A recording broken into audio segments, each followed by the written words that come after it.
Greetings once again. It's Dr. Jonathan Ellerby with another live 12 at 12.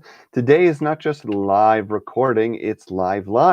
So if you have found me, you can say hi. Now, I used to do this on Facebook and we had a nice little following going, but we're transitioning over, and I got to say, I kind of like the YouTube neighborhood a lot. So let's just dive right in. Today's topic is, what is the spiritual heart? And we're going to take a moment to catch our breath, to get centered. I'm going to offer you a little reading, and then we got 11 minutes on the clock. Ready? Okay, and go. So letting your eyes close, I'm going to invite you to sit comfortably but alert. You want to have a straight spine wherever you are, whatever you're doing. If you're laying down or sitting up, it's fine. Take a big, long, slow breath in, and then hold it. Notice where you're holding that breath. Are you up in your shoulders? Are you tight in your chest? Have you taken it down into your belly? Breathe it out. Long, slow exhale. And then again, a big full breath in, and you want to hold that breath. So it's going to be kind of like an exploratory breath. You're holding it so you can sense where you're feeling tightness, where you're feeling stuckness, where you're feeling tiredness. And then you're going to exhale, long, slow, full exhale until you can't breathe out anymore. And then you're going to do that a couple more times. Deep, slow breath in through the nose, drawing it down more and more into the belly each time. And then holding it, observing yourself, noticing where you're clinging, stuck, attached, breathing it out as fully as you possibly can. Long, slow exhale. This is one of my favorite poems of the week. You can keep your eyes closed to really feel it. It's by an Indian mystic from India, a great sage, a woman who's known as Mirabai. She lived around the 12th century, transitioning into the 13th century. It's pretty remarkable, the language and the insight about love and spirit that she shared all those centuries ago. Oh, my friends, what can you tell me of love, whose pathways are filled with strangeness? When you offer the Great One your love, at the first step, your body is crushed. Next, be ready to offer your head as his seat. Be ready to orbit his lamp like a moth giving into the light, to live in the deer as she runs towards the hunter's call. In the partridge that swallows hot coals for the love of the moon, in the fish that kept from the sea happily dies, like a bee trapped for life in the closing of the sweet, beautiful flower. Mirabai has offered herself to her Lord. She says, the single lotus will swallow you whole. So I love this reading because it's it's true. It tells us so much about life. At the heart of this message about what is love, what is the spiritual heart, is the idea that the spiritual heart is not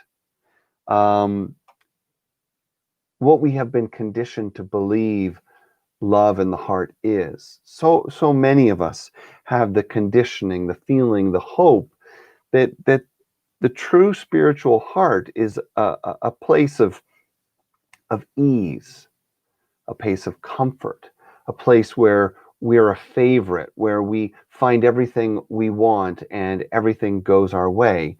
It's kind of like a 1979 Disney movie. But that's not the nature of the spiritual heart at all.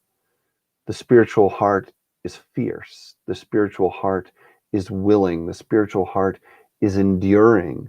And the spiritual heart is frequently like a warrior. And that's a complicated phrase to use, I know. Let me explain. Because we think of warrior and we think of opposition. We think of war. We think of duality. And when I say the spiritual heart is like a warrior, what I mean by that is it has qualities that we don't normally ascribe to love or the heart.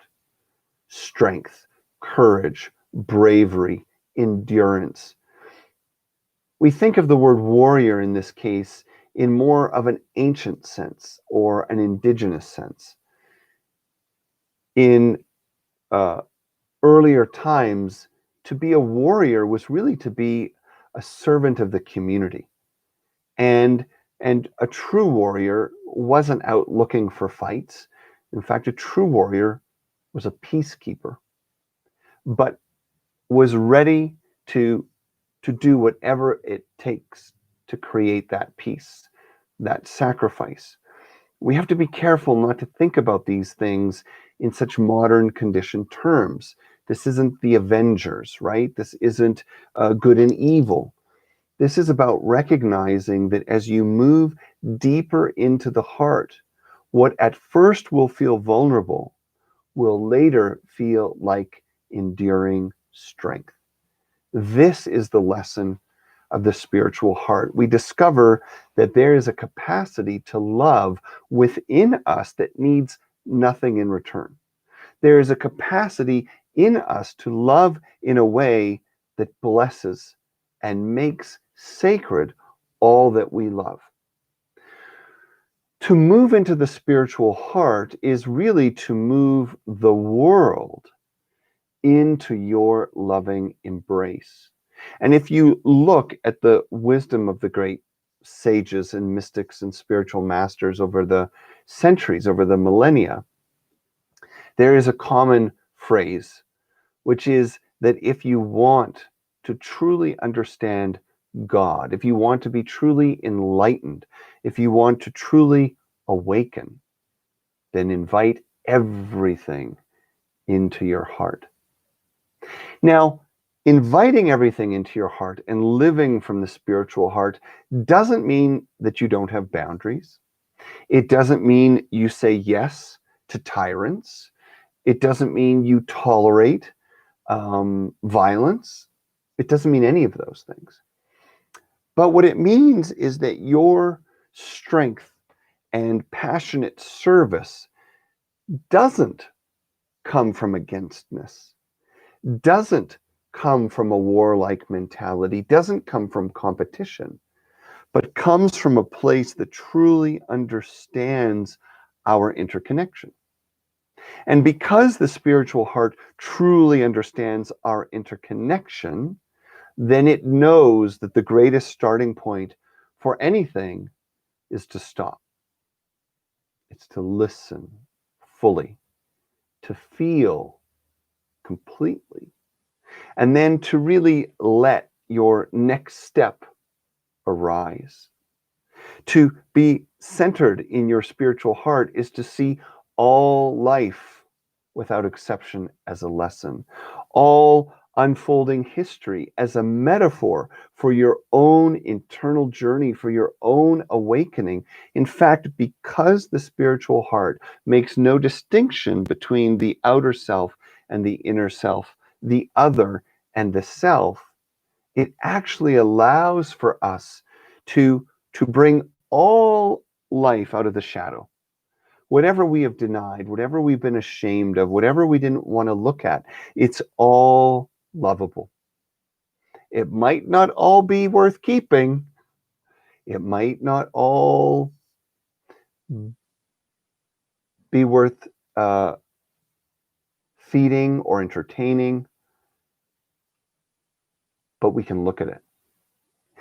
The spiritual heart allows us to put absolutely everything and everyone within our view, within our vision, so that we can enter into full relationships with each and every aspect of life and yet have no fear that they can take anything from us, that they can ultimately do anything to us except to help us evolve, to help us grow. And when love is our anchor,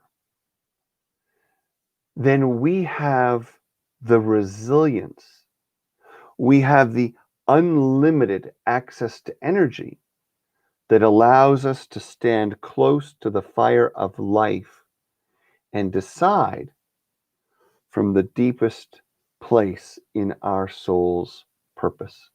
And yes, for some of us, we will hear the call to protest. For some of us, we will hear the call to caregive. For some of us, we will hear the call to stand up for a kind of justice. But we will do it from a place of clarity, a place that affirms our place in the world, a place that affirms our gifts, a place in which it doesn't even matter if we get what we want or reach the end goal. It is clear. It is our truth. And so we would gladly die trying.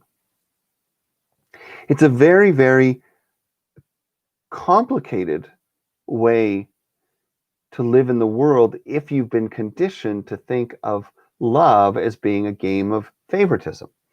I love those people like me. I love those people who like me. I love those people who I like. Sharing my heart is a vulnerable thing to do. Loving is a vulnerable thing to do. But none of that is true. None of that is true when you understand the nature of the spiritual heart. Because as you enter into the spiritual heart, you really surrender your attachment to all the limited and limiting aspects of yourself. As you move into your spiritual heart, you allow something else, something greater than you, to awaken and to live through you and to live as you. And this is really why when we started with the writing by Mirabai today, she talks about being destroyed willingly by her love, by that which she loves. She understands that to give oneself wholly to the universe as it is to face the nightmare that life can be for so many. It is to offer the ego as a sacrifice for our awakening, not for the sake of power, not for the sake of power over, but for the true realization of peace through our unity. And through that unity, the enduring capacity to love the diversity of life and experience and disappointment, and to rise again and again and say, yes, I will continue to love, I will continue to learn, and I will continue to let go. We've run out of time already, but I'm really grateful that you joined me. Thank you, those of you who joined me live. I see Tommy is almost zen. Thank you, Jonathan. Thank you, Tommy. That's awesome. Love to see that you're out there. And for all those of you that are watching at a later time, thank you for tuning in. Don't forget, I still have a free book on my website, Spiritual Experience. No strings attached, no sign up necessary. Also, please make sure you subscribe to my YouTube channel, because if we can get these numbers up to 1,000, YouTube lets me go mobile, which means I can use a better camera and I can be in more interesting places. All right. Thank you for your time. I love you all, and I'll see you soon. Hey, Carrie, I'm glad you're still out there. To everyone, lots of love. Bye-bye.